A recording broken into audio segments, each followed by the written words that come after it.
সবাইকে আমি আজকে আপনাদের সাথে শেয়ার করব কেন লাকি বেম্বো গাছগুলোর পাতাগুলো লালচে হয়ে যায়। কিছু বিষয় আপনাদের শেয়ার করতে হবে। তার মধ্যে প্রথম হচ্ছে সরাসরি সূর্যের আলোতে দেওয়া যাবে না, এটি ছায়াযুক্ত স্থানে থাকতে হবে।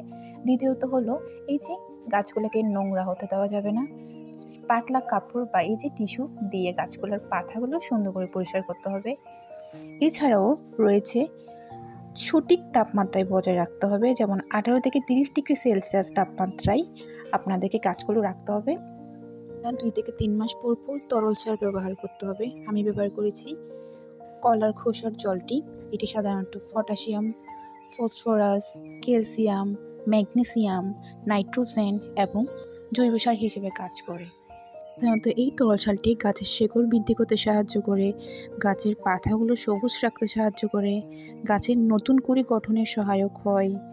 এর থেকে গাছ বেশি পুষ্টি শোষণ করতে পারে।